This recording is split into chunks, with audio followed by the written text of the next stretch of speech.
I'm going to give you 4 key factors behind transitioning from CrossFit to Olympic weightlifting, and we're going to start right now.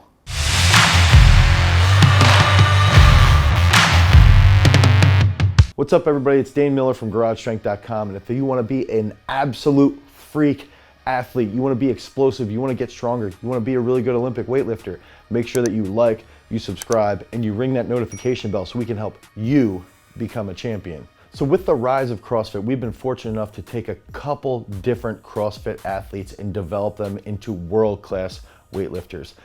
Weightlifters like Jordan Wissinger, who was an athlete that we got out of CrossFit. He slowly transitioned into Olympic weightlifting. He made 2 senior world championship teams here. He snatched over 130 kilos at a body weight of 67 kilos, and he's clean and jerked in training 170 kilos at that same body weight.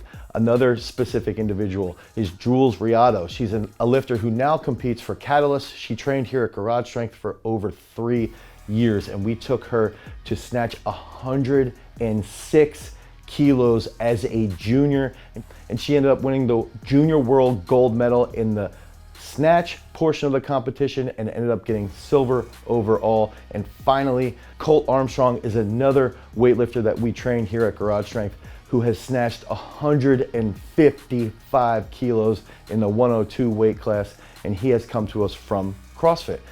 And some of the big questions that are asked of me is, how did these athletes transition so well? And fortunately, I have done a decent job working with CrossFitters. I'm not that Olympic weightlifting coach that hates CrossFit.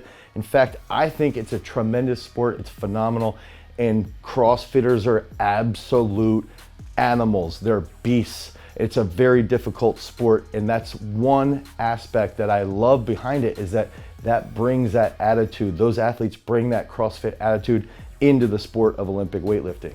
So what are some of the key transition points that we focus on? That first key transition is that recognizing that in the sport of Olympic weightlifting, technique rules. Oftentimes CrossFitters have to just go, go, go, go. So they need to have very good technique, but they've also got to have a really good motor. In weightlifting, technique rules. So it's important to hound the technique in the Olympic lifts. It's important to focus on those different positions, and it's important to reinforce those positions over time. So when you get a CrossFitter who wants to become an Olympic weightlifter, you've got to help them change their mindset to having a technical mindset, which in turn can improve their technical literacy. That second key aspect behind transitioning from CrossFit to Olympic weightlifting, that rest periods are okay. Remember, CrossFitters are beasts. They have a tremendous motor and they just want to move all the time. And when they transition to Olympic weightlifting, it's a much slower paced sport. It's a lot less intense. They don't have to go, go, go, go, go all the time. It's important that if you have a CrossFitter that transfers over into weightlifting and you're in a competition setting, that you recognize that it's okay if they have a short clock because they have a CrossFit motor. But in general, CrossFitters that transition to weightlifting need to recognize that taking longer rests in training can actually improve their power output in the sport of Olympic weightlifting. That third key aspect for transitioning from CrossFit to Olympic weightlifting is that CrossFitters need to recognize that they've got to listen to their coach. Oftentimes we see CrossFitters that are very, very internally motivated, and this is a very positive aspect. They are so freaking motivated. They're absolute beasts. And they will listen to their CrossFit coaches, but also inside of a competition, they might not be able to hear them and they've just got to motor through and go. They're internally driven athletes.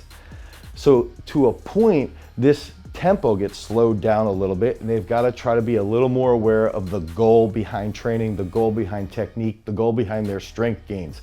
And it's important for CrossFitters transitioning to Olympic weightlifting to listen to their coach and to understand what those goals are for each specific session.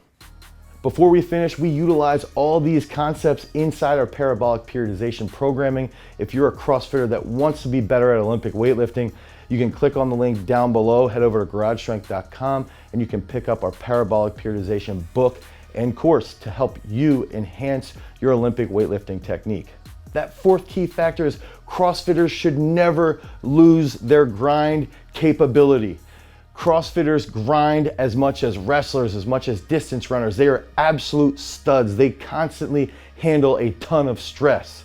And so when you get into that sport of Olympic weightlifting, don't lose that edge. Oftentimes Olympic weightlifters tend to be known as sort of crybabies. They whine and they'll sit on the platform and cry after they miss lifts, and CrossFitters don't care. Olympic weightlifters will be the ones that complain if a fly goes in front of them. If somebody walks in front of their pathway, they get upset. They start to whine and complain. CrossFitters don't care.